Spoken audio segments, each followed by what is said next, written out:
Hey everybody, happy Friday. We are back again for another session of Podchaser Pro's webinar series. We'll get kicked off here in just a second. I'm gonna take care of a couple audio visual things before we get into the thick of it.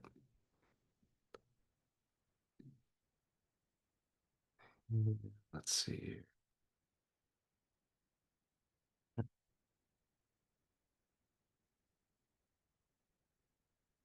So if you haven't joined us for a while, we did cover this kind of overarching topic. Is it getting harder to book clients as guests on podcasts? We covered this back in June, and we were looking at some of the data as it pertained to the first half of 2021. And now that we are further along into the year, we've been able to collect and collate some additional data. So today is going to be a little bit more data focused than perhaps we've done before. But if I could just get a quick confirmation in the chat of everyone being able to see my screen. Yes. All right. Cool. Thanks, Jules. So again, part of our job here at Podchaser is, I think, at least my job, is to paint a realistic picture of what's happening in the podcast landscape. And that's exactly what we tried to set out to do. I have been able to have the great fortune of working on literally dozens and dozens of campaigns on behalf of clients over the years. And I also recreationally like to dog food our product, for lack of a better term, right? So I'm pretty consistently using Podchaser Pro to find speaking opportunities for folks on our team, friends, family, whatever the case might be. And I get to see something by being in the trenches that I think a lot of other folks cannot. And hopefully, you guys being in the trenches and trying to book clients or yourselves as guests on podcasts are also noticing some of these things. So I like to paint a very realistic view of this. And it was probably towards the beginning of this year. Again, this is kind of why we set off the H1 study, that it seemed like things were getting a little bit harder. And there were a lot of reasons for that. Again, as we kind of preface this back in June, I'll actually share my presentation so you guys can see this full screen. There were like four primary reasons why we thought it was starting to get a little bit more difficult to book clients as guests on podcasts, and those reasons have kind of evolved. But again, just for reference, come on, load, baby. The top four were format changes. So this is specifically to podcasts. It seemed like there might have been fewer podcasts that had guests than we previously had experienced. So we've got some much more granular data about that today that we'll unpack. It's going to be a really big component of all of this. The second reason why we cited it was getting harder is the scaled AI slop. Now, there's a lot of things that I think AI is beneficial for, chiefly crunching data, which I did have some assistance from the robots and crunching some of the data that I put together for the presentation today, with verified look backs and double checking and triple checking that they didn't hallucinate, of course. But when we talk about scaled AI slop, it really is referring to the AI pitch generators and AI pitchers that are effectively logging your client campaigns into their platforms and just doing a whole spray and pray. Yes, AI has improved a significant amount. Yes, I still get some cold emails to my personal email that I have to question, was it AI written or did somebody actually do their due diligence on me? So it is getting better, but with as much noise as there exists now in our world, again, it's still a lot more competition when it comes to the inbox, right? And as a result of that, folks at Google, Microsoft, mass email providers, et cetera, have taken some pretty strong stances against fraud prevention, spam prevention, et cetera. So again, AI has only accelerated a lot of that. The third reason why we cited that it was getting harder to book guest appearances, or seemingly was, is due to increased competition. And I think a lot of this actually happened to do with the macro event that we had in 2024, and that was the presidential election. So, again, if you've been on one of these webinars over the last 10 months or so, we've talked about the podcast election and its implications, not from a democracy perspective, but what it meant for our medium.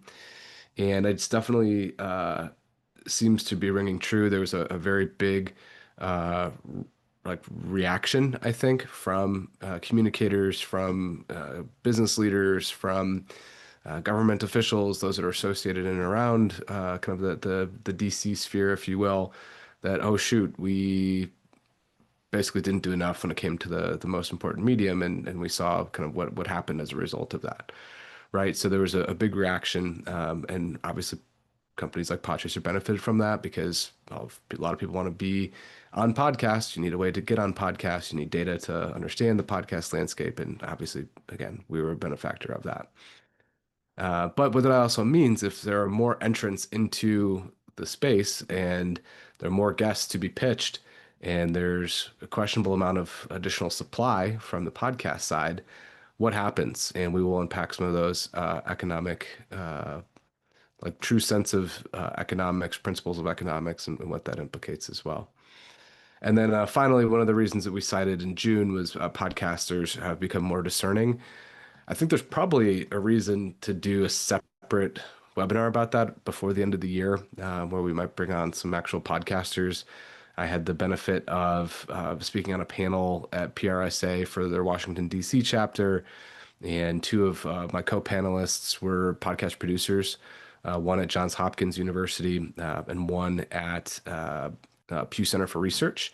And while we can't publish exactly what they said in terms of why they have certain guests that they want to bring on versus not, because it's kind of a private event through the PRSA DC chapter, there are some interesting extractions to take from those conversations. So I will do my best to get one or both of them back on a webinar with us so you can actually hear from a podcaster why, or podcast producer, why they are being more discerning about the pitches that they receive and the guests that they ultimately have on. So that's where we were. Again, this was all from the June webinar. So what we'll cover today is going to be particularly the format changes and the increased competition. And like I've referenced a couple of times, we'll be using some exclusive new data research from Podchaser Pro. So first and foremost, wanted to understand kind of the macro trends around podcasting. Again, if we're going to keep referencing this podcast election, podcast probably really entered the zeitgeist for the first time mainstream, I would say, during the pandemic, right? When people were stuck at home, early 2020, into 2021, certainly. And we didn't know what to do with ourselves. It turned out you could buy a mic off of Amazon for, anywhere between 100 to 300 bucks. Hit record on a Zoom, and then all of a sudden you're a podcaster. So a lot of us did that, myself included. I'm a two-time failed podcaster for whatever that's worth. Um, but I wanted to understand what has been changing within the podcast landscape since that era, and as we kind of come out of 2020 into 2021, and obviously up until today. I think, again, from this perspective, we are looking at this primarily through an earned media lens. There's going to be some interesting takeaways for those that are doing owned podcasts. So if you're a production agency, if you're a marketing agency that helps produce podcasts on behalf of your clients, that sort of thing, there will be some takeaways. But again, this is primarily going to be framed through the earned media use case. So just looking at this, there are a couple of things I want to call out. So with Podchaser, obviously we've got 5.8 million shows within the data set. And oftentimes clients or prospects ask us, well, why do I need access to all of those podcasts? How many of them are even active? It's a great question, but one of the reasons why we keep all of these podcasts in our data set is so we can look at trends over time and we can understand kind of the macro outlook of what the podcast industry actually looks like. So that's why. So in this study, I first started by looking at the total number of podcasts that were launched in English. So this is meaning English spoken language as it's part of the RSS feed. And I wanted to do that from 2021 through 2025. So as you can see, as I referenced, that kind of pandemic era had an exceptional amount of podcasts that were produced. So almost 510,000 were launched in 2021 alone. And of that, also wanted to know what percentage of those featured guests, right? So our has guest algorithm has gone through a couple different changes over the years. Not to say that this should be taken as like a gospel number necessarily, but these are going to be directionally accurate. Obviously, the more recent that we get, the more fidelity that exists within that data set. However, uh, there's a very good, again, directional look here. So again, of that almost 510,000, just about 11% of shows that were launched featured guests. That's a very small percentage, as it turns out. And again, if we look back to what was happening in that era, a lot of people are stuck at home. They didn't know what to do. They found themselves through talking to themselves. I mean, there's a lot of different reasons we could cite for that. However, just kind of the law of power numbers, right? If you have that huge number, it stands to reason that it does make sense that percentage that has guests is going to be lower. When you contrast that, though, to 2024, which of course is going to be our last year of full data, this is obvious, but 2025 hasn't concluded, so we can see the trend line here. Probably ends up normalizing in a bit, but again, comparing 2021 to 2024, almost 200,000 podcasts were produced. So I mean, that's obviously a huge drop off. But nearly 60,000 of the new podcasts from 2024 had guests. So again, we're talking about a jump of 11% to about 30% of shows. So, okay, if I'm going to say, or one of my hypotheses throughout this whole presentation is one of the reasons why it feels like it's getting harder to book clients as guests on podcasts is due to changing formats. I wanted to prove that or disprove that based on the data that we see. So, at least up until 2024, it sounds like my hypothesis is actually wrong. And I have no pride of ownership over that. Again, I'm going to tease the data just enough before I torture it to make it say what I want it to say. But again, we're looking at this from the very kind of global sense, not or macro sense, maybe a better way to say that.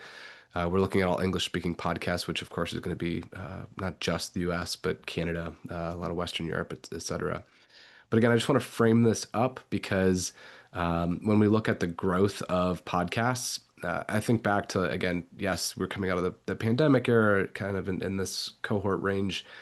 But I remember in culturally, everyone starting to say like, oh, you've got a podcast in 2021, 2022 era, which again, coming from a kind of digital and publishing background myself, it's 2007, 2008, everyone said, oh, you have a blog, right? And it felt like, well, everybody's got a blog. How many more blogs do we actually need in the world or on the internet?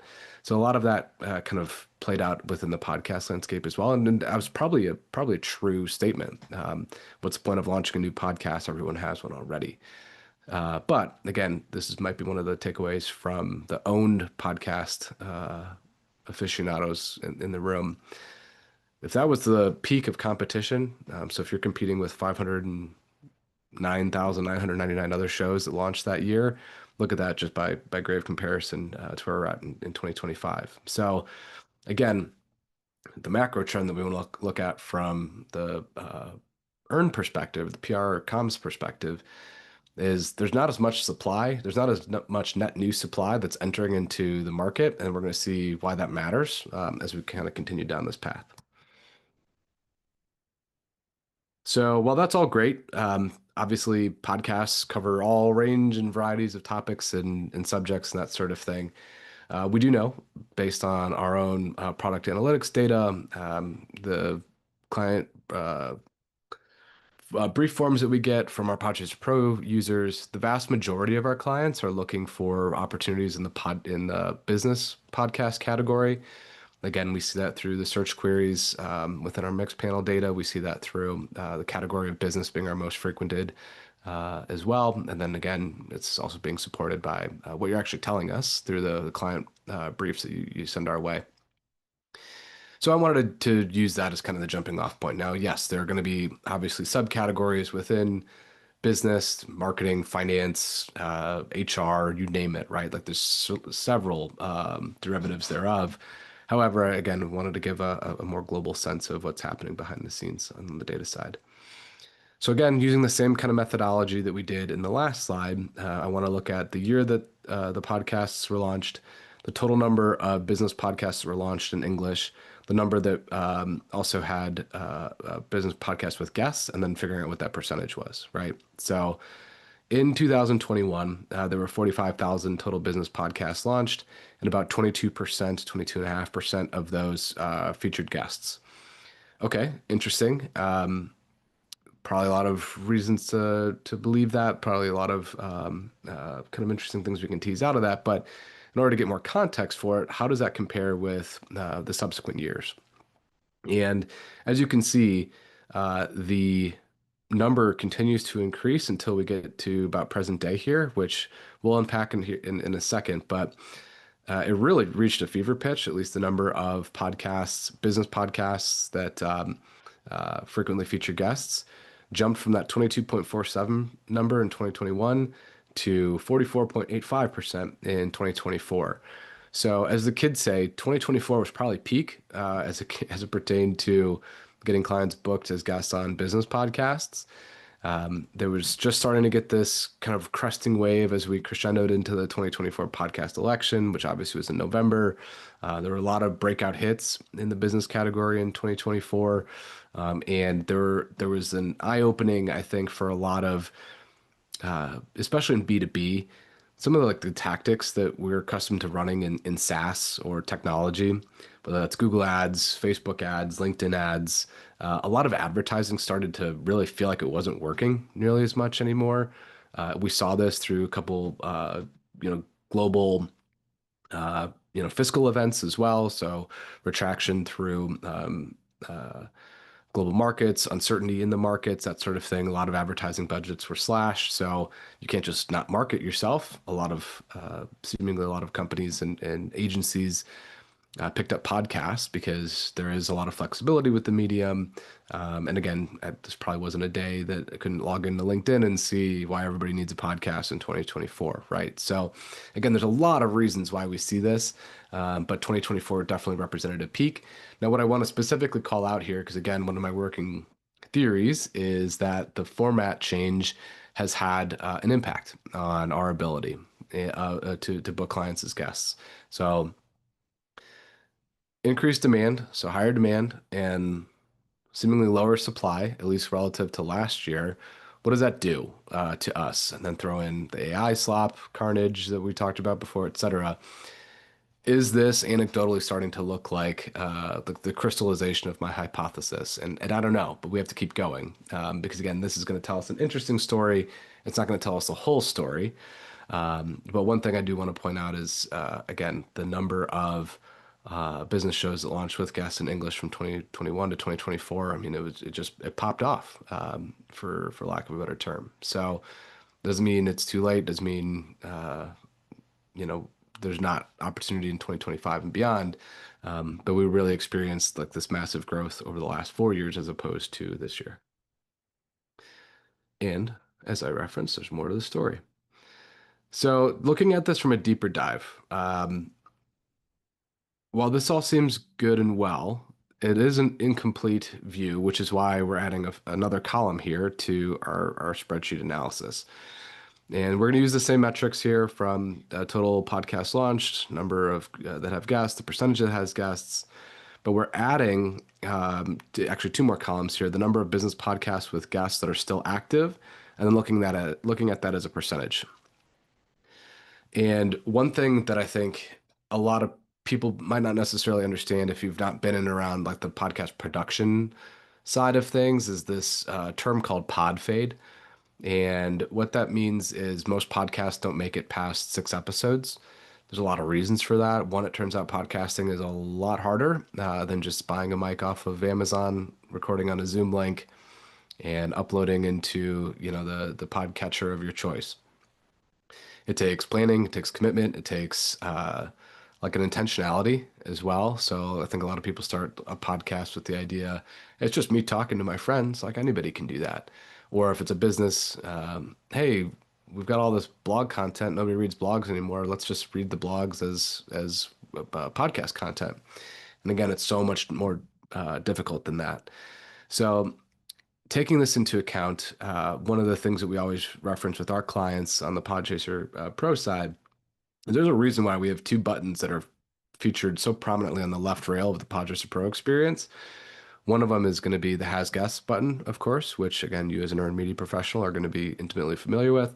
But the second is active because there is very little worse than, your client says, "Hey, I really want to be on this podcast." You look them up in Apple or Spotify.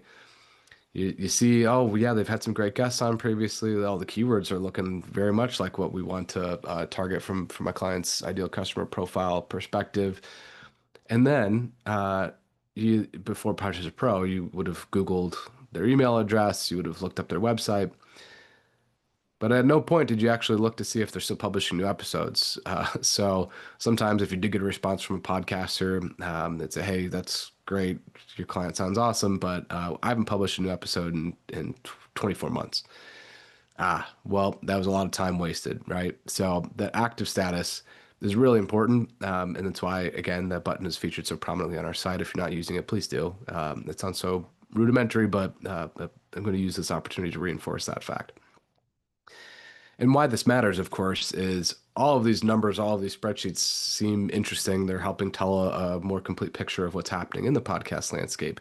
Uh, but the active status, I mean, this really can be viewed as almost like a graveyard of podcasts that never made it past that pod fade and or switched, changed priorities.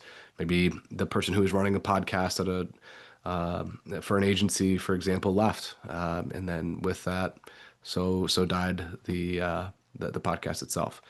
So again, I think maybe some of the things to take a look at, and then we'll obviously pull out and tease out some of what this means for you and your clients. But if we look at podcasts that were launched in 2021, only 6.69, so let's just call it 6.7% of them that are business podcasts in English. The featured guests, only 6.7% of them are still active. Compare that to 2025, where that number is closer to 26%. That's a huge difference, right? And I think one thing, again, to call out, I obviously do a lot of product marketing for our company, and I'm almost always using the data first episode filter. And I've had people ask me like, why do you prioritize that? And it's because I innately knew that kind of thing matters. The more recent a podcast is, the more relevance it's going to have, usually. And I think this might be one of the better reasons as to why. Now, I had never pulled the data on this before, so I was as surprised probably as you might be seeing this for the first time. But it's wild that, here we are halfway through October, 10 months into the year, and only 25% of business podcasts in English that feature guests are still active. So one out of four. I mean, you could throw a dart at the wall and you could hit one of them, right? But this is something that, again, I think in the spirit of being responsible and stewards of the podcast industry, as I think, we as podcasters think we are, or believe that we are, this is sometimes inconvenient data, but I think important data nonetheless, because it's going to help you level set expectations for yourselves, for your clients, so on and so forth. So again, if this is a shocking number to you, it's okay. We're in it together. There still represents a huge amount of opportunity, which we'll get here in a second. And the other thing to think about as well, and I've personally been guilty of this, is trying to sell the idea, the value of being a guest on a podcast is one of the main value propositions, of course, is going to be that it's an evergreen piece of content, right? It's going to exist forever. It's going to be recorded once. It's going to exist within podcast player apps forever, YouTube, so on and so forth. Well, that's largely true. If there's not additional momentum behind the podcast and the podcast ends up going away, so too could the RSS feed that it was attached to. So too could the YouTube channel that hosted the video component of it as well. Now, some of the posts that were used for distribution across social, whether it's LinkedIn or Twitter, or whatever, those will live on ideally. But again, I think it's still a strong value prop. Might not be the one that I would lead with any longer. Just knowing that, again, this time decay that exists within the podcast landscape does not necessarily mean that you create something once and it lives forever. And again, just something to be considerate of. Now, I think if I were to invert this, right? So if I'm being doom, doom and gloom. How do I go from that to inspired by this? And I think this is going to be especially true for clients or for agencies that are representing blue chip clients, or otherwise notable or hot clients, meaning there's a lot more signal than noise for them. Is if you can identify shows that have been around for a while and they're still active and they still fit your client's criteria. There's something called the Lindy effect, and it's been popularized by Nassim Taleb, who's a financial guy. But the Lindy effect effectively states that the longer something has been around, it's going to be in existence for equally as long. So he uses the reference of Cat's Delicatessen in New York. If it's been around for 50 years, stands to reason it's going to be around for another 50 years, right? So if a podcast has been around since 2021, so looking at the last 4 years, it's going to be around for at least another 4 years.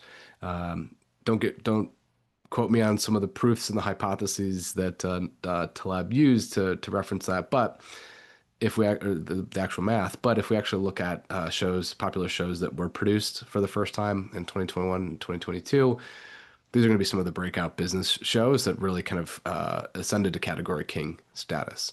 So again, those are going to be reserved for tier one opportunities. Those are going to be very, very discerning about who they actually have on the program. But again, trying to make a silver lining play out of what could otherwise be a discouraging slide. Of course, though, there is still more. And again, this is something that I have tried to impart on clients. I saw this firsthand when we were running Podchaser Connect, which is our guest booking agency, sat on top of the pro database. I ran that division for 2 years. It's since been acquired by a different agency. However, we did try to learn some of the tips and tricks and find some heuristics to help us manage getting 80 clients booked as guests on podcasts every month, which was our ultimate KPI. And one of the things that we found was the frequency with which podcasts publish episodes has a direct impact on which shows should we be targeting, right? And the simplest way to explain this is the more frequently a show needs, more frequently a show publishes new episodes, typically the more content they need. More content equals more guests equals more opportunities for your clients, right? So I wanted to add this to the mix because, again, the big theory here is there a change? Has podcast formats evolved over time? And what does that mean for our clients? So again, you saw this pink line a couple slides ago. You're going to see it again here. The over the last 5 years, effectively, the most common release cadence that these English-speaking business podcasts that are still active, the most frequent cadence was going to be a new episode every 2 to 7 days. So if we just use the basic definition of majority, it's anything over 50%, right? So we see 2021, 50%, 2022, 52%, 2023, 51%, 2024, 51%. Now, 2025, where we're at currently, obviously it's not a conclusive number quite yet. We'll see how this plays out over the course of the next couple of months.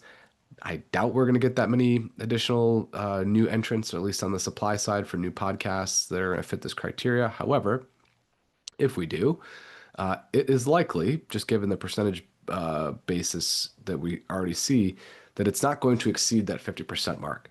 So what does that mean? If there are fewer shows that are featuring guests and the total number of new podcasts that are entering into the ecosystem is smaller, and they're not publishing or they're not following conventional publishing cadences. What does that mean? What is the format change that's driving this?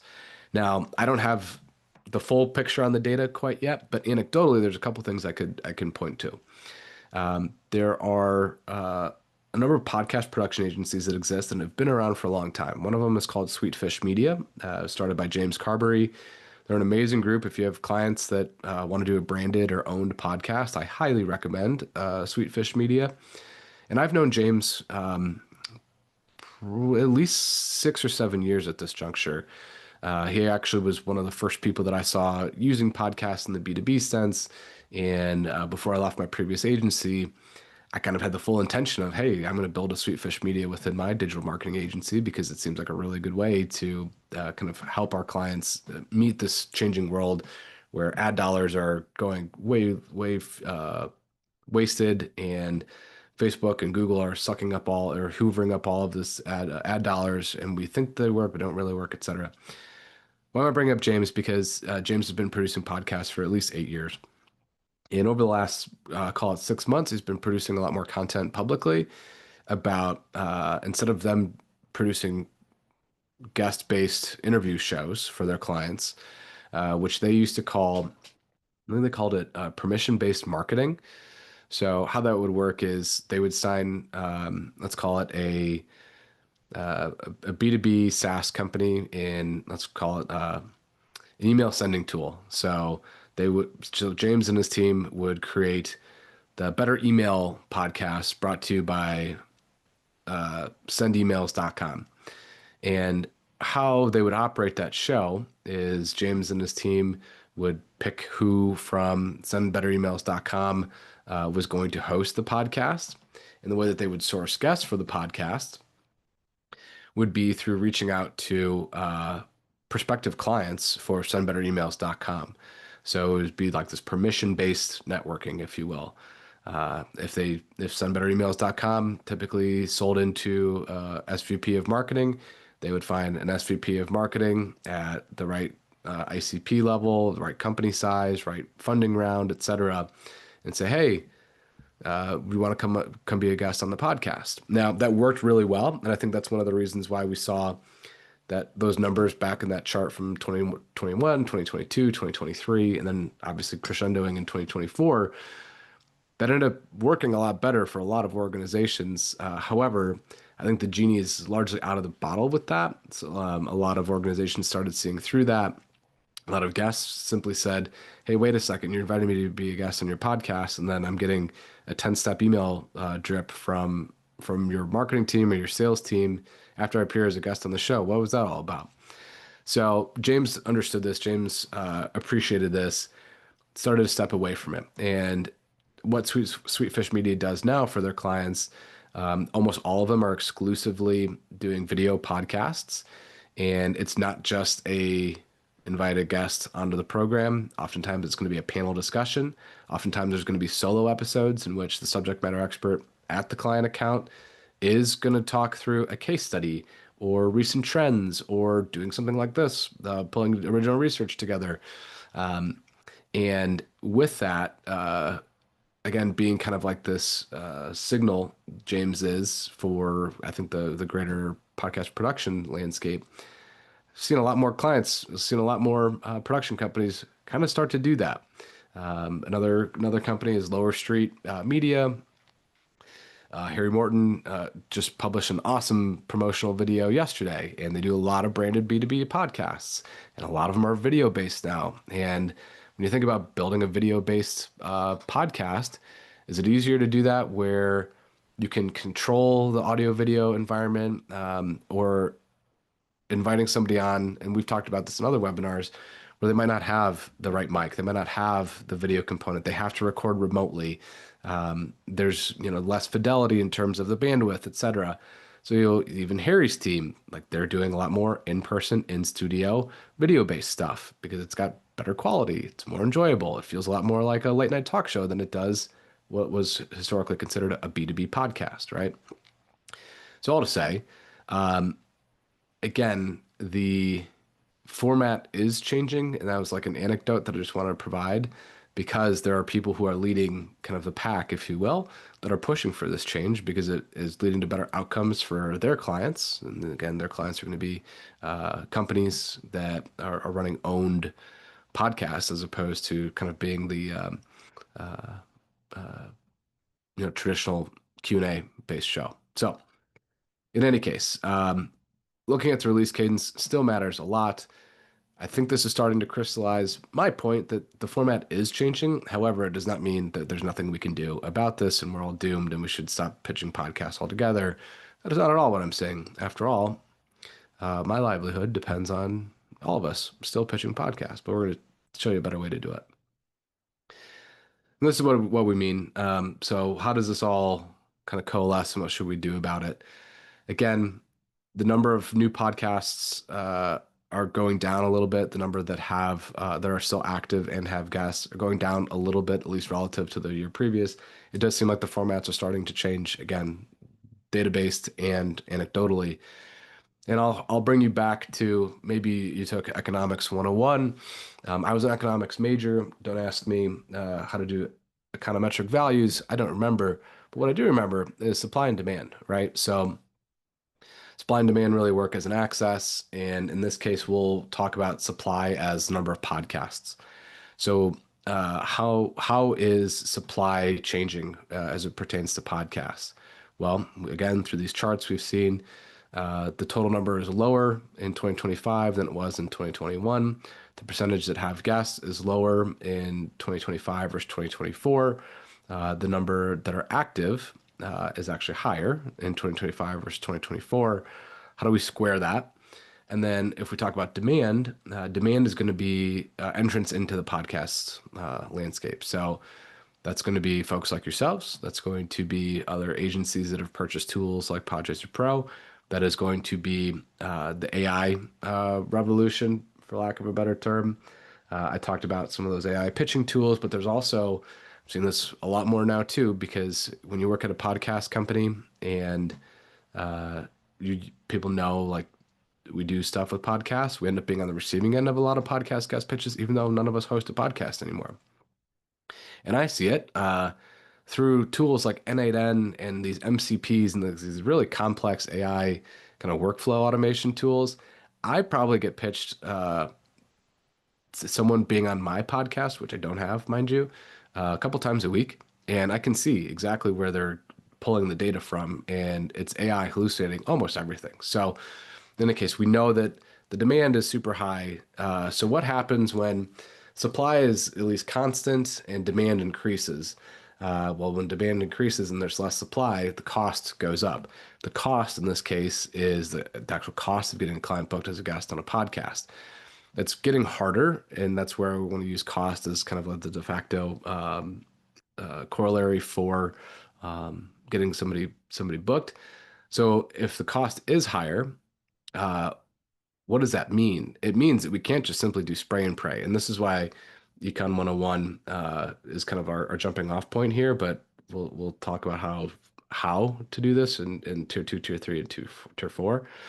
Um, but tier on the supply and demand side, if it's going to be more cost absorbent to you to get a client booked as a guest, you just simply can't do the same things that you were doing previously. You have to be much more intentional with this medium. You have to be, uh, you have to care a lot more, I think, and that's might sound a little bit like tough love, but the amount of posts that I see publicly on LinkedIn, on Twitter, where it's just like a screenshot of a guest pitch that a podcaster or podcast producer received.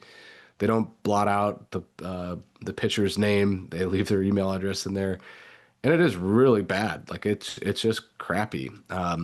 So like we've got people that are being roasted publicly for not being intentional with this very special and I think unique medium. So okay, great. Now, how do we make this actionable? The first thing that I would recommend is actually tiering your target list. And you might not actually be building target lists to begin with. You should be, and you can use Podchaser to do it, especially if you're already a user. Talk to your client success manager. We can build lists on your behalf. The way that we build lists is exactly how we built lists when we were doing 80 guest placements per month on behalf of clients. It's a process that we kind of built from the ground up, and it worked wonders for us. And we'll talk about it in a second. That's content, context, audience, and reach. But if you want to build a real target list, again, you've got all the filters at your disposal within the Podchaser Pro platform. But I like to break things into tier one, tier two, and tier three. So tier one, these are going to be like the best podcasts, the best fit shows that your clients could ever possibly want to be on.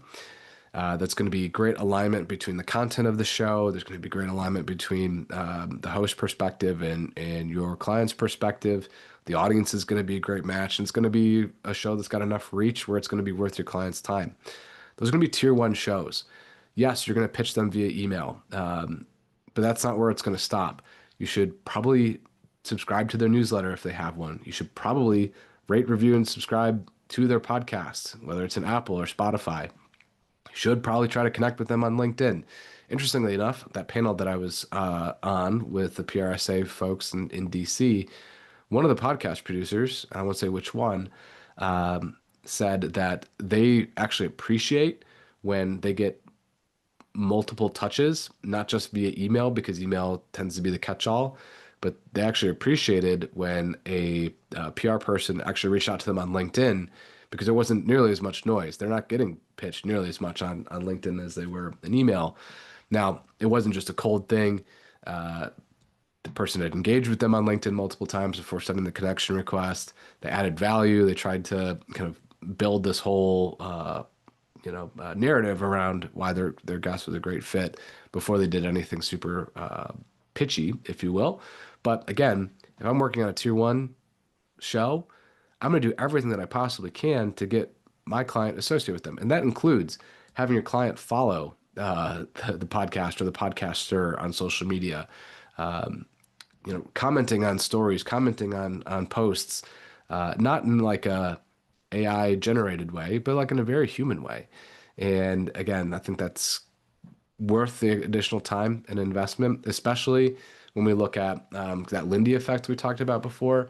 So I'm going to anticipate more of your tier one opportunities are going to be from shows that have got kind of that Lindy effect to them. They've been around for longer. They've been on the top of the charts for a lot longer, versus a show that might have just launched their first new episode in the last couple of days, right? So that'd be tier one. Tier two, I'm going to still pitch via email. I'm going to do some of these social things I might not end up following or engaging from a client's social account. Sometimes it's prohibitive to do so. We don't have access to our clients' accounts or what have you. But I'm going to go a little bit further. I'm going to subscribe to their email newsletter. I'm going to try to increase the surface area of luck that I have by, again, making my name, my client's name known to the podcaster. And then the tier three, of course, is going to be kind of your simple basic outreach. And again, oftentimes these shows are going to be a little bit smaller, not as much alignment, kind of have to figure it out as we go and that sort of thing. So again,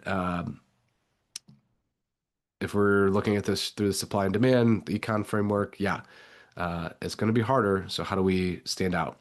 The good news is because there is so much more competition, and honestly, a lot of the competition is absolute garbage. Standing out is going to be a lot easier once you get past that initial point of kind of breaking through their email inbox. So again, I referenced this before, but this is going to be content, context, audience, and reach, and then 4A's framework. So actionable, analytical, anthropological. And again, we've gone through this in multiple webinars. If you haven't seen that or you're not familiar with these concepts, please do check out the YouTube channel where we've got a variety of webinars on these topics. But this is going to set you apart, I think, from the vast majority of those that are pitching clients as guests on podcasts. It's going to show the podcast host or the producer that you know them. It just elevates the level of intentionality that exists behind why we're here, right? So, again, it's a very special medium because we do get to tap into the actual like heads, the brains of podcast audiences as they listen to their favorite podcaster in their ears through wired headphones or AirPods or what have you, and it helps us be part of somebody's ritual or routine on a daily basis. And then finally, what does this mean for you and your clients? Again, knowing some of the data. If we're only pitching clients on the idea of being a podcast guest, I think we're not going to get as many yeses in 2025 and 2026 and beyond as we did over the last couple of years. Um, and again, selfishly, um, my paycheck depends on everybody doing their thing and pitching clients as guests on podcasts and coming back and getting more data out of our platform and so on and so forth. But I really do believe that pitching podcasts as this very malleable, flexible medium on which they can tap into attention that's already been culled and curated by somebody else is a very unique USP, especially as you weigh it against, hey, you could write another Twitter thread, you could post another Instagram story that nobody's going to read, or hey, by the way, we get you on a podcast, and yes, you're going to have access to that audio audience, but the podcaster is also going to put it on YouTube. So there's two channels, and that YouTube video is also going to be chopped up for social media. So that's going to be Instagram, TikTok, YouTube Reels. And by the way, it's also going to go in their newsletter. Okay, so now all of a sudden, one podcast interview is five other media types, and it's not just an audio format, right? So it's going to post it on LinkedIn, another sixth, right?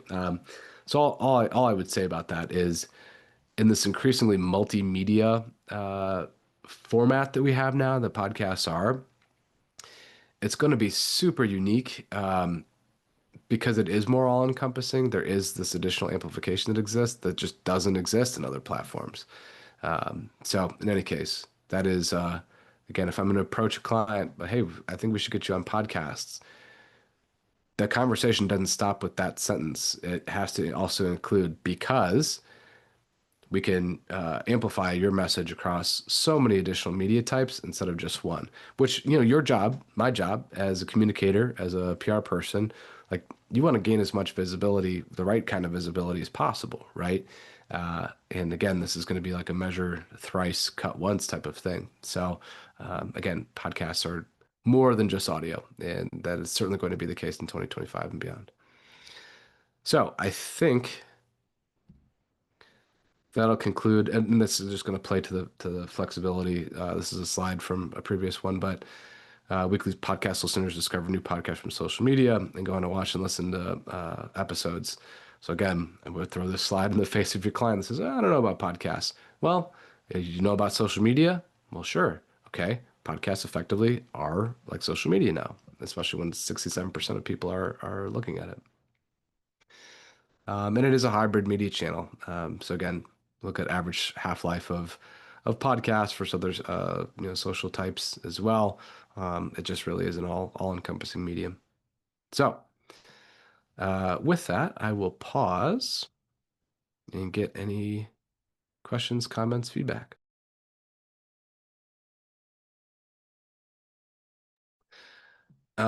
Jim, I've noticed 2 to 3 per day for the unnoticed entrepreneur. It's really like media relations, not cold outreach. Okay, yeah. Jules, as a CSM here at Podchaser, I can confirm this too, that clients have a lot more success pitching via LinkedIn or socials. Yeah, that's a good point, Jules, because you are seeing so much of this firsthand. Um, it's like a lot of people, especially those that have an opinion or a software to sell, myself included, of course, will declare a channel or a medium dead. And right now, like the thing that's dead is SEO. So like I can't log into LinkedIn without seeing somebody declare that SEO is dead because AEO, GEO, ChatGPT search or whatever is gobbling up all types of search. We know that that's not true. Like SEO is not dead. We know that cold email isn't necessarily dead. It's harder. Doesn't mean it's dead. However, to Jules' point, when you are swimming in a sea of white circles, how do you stand out as a red X? There's a couple of different ways you can do that. You can, again, have a really tailored, really personalized email, which is going to help you with through the content, context, audience, and reach and the 4A's framework. That's going to help you be that red X. Or you could say, you know what, I'm not going to play that game at all. All the attention's over here. I'm going to go run the end around. I'm gonna flank the podcaster, so to speak. Then I'm gonna reach out to them on a medium that they don't often get noise from, and that's gonna increase my signal. So again, cold emailing is not dead. It is noisier. So if you can find an alternative that's not as noisy, there's a lot of opportunity there too. Let's see. What would be a successful metric KPI per month, let's say per client? That's from Ruth. Yeah, it's a good question, Ruth. Looking at the data, so again, for our clients that take advantage of our list building service, in the brief that we have them fill out, one of the questions we ask is how many podcasts do you need per month in order to be deemed successful in your client's eyes or what have you. The average is around two or three per month. And when we think about two or three per month, this is over, I think we've completed 1,600 lists we've built for clients to date. So this is like not an insignificant sample size. If you need to hit two to three guest appearances per month for a client, let's annualize that. That's going to be 24 to 36 per year. So that's roughly on a biweekly basis or a little bit less, a little bit more than. What kind of percentage do we need to have? So the number of shows that we pitch versus the number of shows that we match with. I can tell you that when we were doing this on our clients' behalf through the agency that we ran, our success rate was about 24, 25%. That is going to be a little bit more unique because we are kind of a known commodity, known quantity within the space. People see an email from Podchaser. It's a little bit different than seeing an email from Acme PR company, right? I would say that the average that we still see in terms of success rate is somewhere between 10 to 12%, just based on kind of anecdotal data that we collect over time. So if you need to hit, two podcasts guaranteed or placed per month on behalf of your clients, I got to reach out to at least 20 podcasts, right? So sometimes there's going to be 20, sometimes there's not going to be 20. How do we change the angle? How do we change the story that we're pitching? So on and so forth. But all that said, we had a client in the nonprofit space that within their first 30 days of being with us, they booked 7 appearances in 1 month. So again, that can happen really, really nicely too. Not saying our way is necessarily the best way. Like you might have a different version of content, context, audience, and reach and forays. Cool. Whatever gets you results. However, having done this and seeing how clients have pitched and being on the receiving end of pitches, most people do not approach podcasts the right way. And again, we've learned a lot of this firsthand. John, Trent, my assumption is that a weekly podcast with guests needs about 52 guests per week. Yeah, so when I talk about that, I usually say, throw in holidays, right? Like it's probably about 50, 48 to 50, if you per year. Yeah, if you will. Yeah, so like a weekly cadence is going to be better than a show that only releases on a monthly basis. A monthly release show is only going to have 10 to 12 guests per year. A weekly show, as John says, is going to have probably 48 to 52 guests per year. So it just becomes a math game at a certain juncture, which is why I tried to frame this up in terms of like the supply and demand and the economics of it. And I didn't get too deep into elasticity of supply and elasticity of demand because I don't remember it. And you would probably be bored to tears. But it really does become a math problem at the end of the day. And so much so that like even with some of the advanced stuff that we're talking about, so the targeting through CCAR, the pitch writing through 4As. Yes, it's going to take more time, but if it takes you more time on the front end and it gets you a few more percentage points of one, it's worth it. And that's how this really becomes a math game. So again, lower supply, higher demand. That might not mean anything to you. What I really want to impart is if we're not being intentional and not rejecting the I guess temptation to just throw emails into a mass blaster and let it rip. Like we're not going to do right by the medium, and it's going to only make things a lot harder for all of our peers, kind of in the podcast and adjacent space. Let's see. Liz, I've been told the podcast hosts have been ignoring pitches from publicists because they want to deal with talk directly to the guest. Is this a trend that you've noticed? Sometimes. I have noticed this. This goes two ways though. So I think the underlying reason, Liz, that you see this is, especially if it's a PR agency, is they don't want to get like the watered down version of like what the pitch is or what the story is. They want to talk directly to the founder or to the thought leader. And I think this is where it gets really interesting when you consider like what you're actually doing for your clients. So like I would lump podcast guest appearances under like a broader like thought leadership type of campaign. So you should actually be helping them create content and assets that they're distributing across their personal social profiles, etc. Because one of the better ways to actually get attention is by like signaling that you've actually done something, and getting invited onto podcasts obviously is a lot easier. Now, if you're not doing any of that additional thought leadership stuff on behalf of your clients, and they get invited onto podcast, are you going to get credit? No, obviously not, or typically not. But if you are doing all of that, then of course it makes it a lot easier. The other side of this question, Liz, is sometimes when we see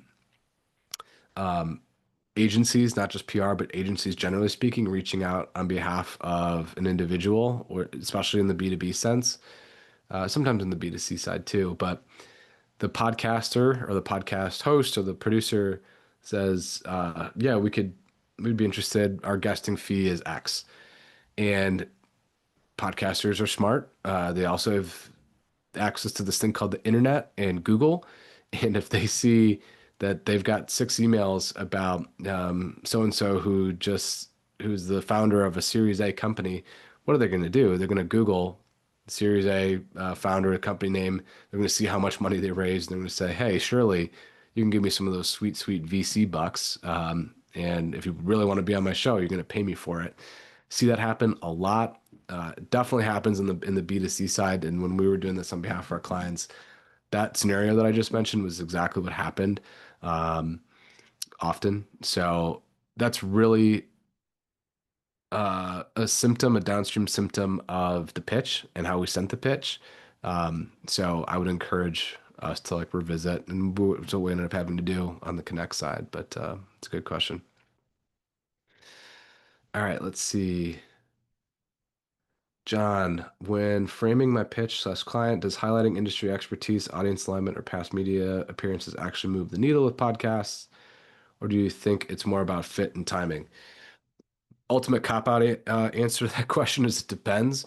Um, However, this is why I think the 4A's framework is so important because it helps you align the podcast angle with your guest's angle.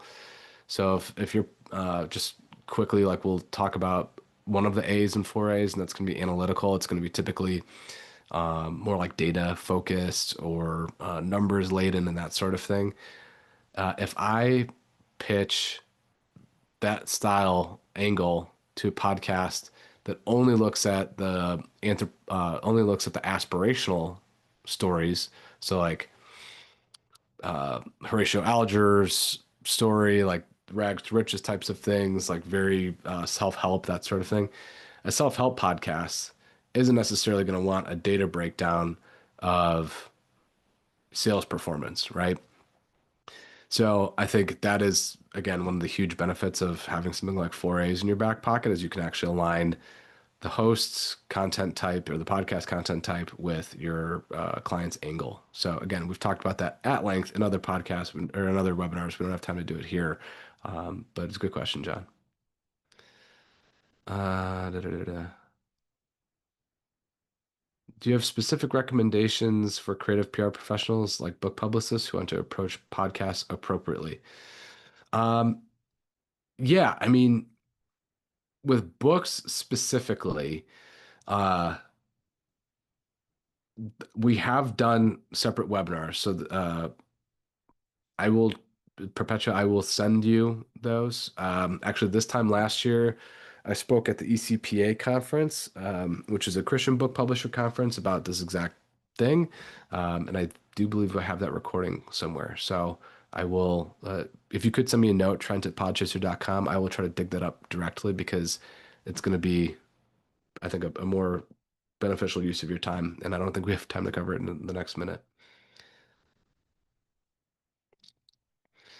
What are some effective subject lines that would encourage you to open a pitch? I've been using potential guest topic.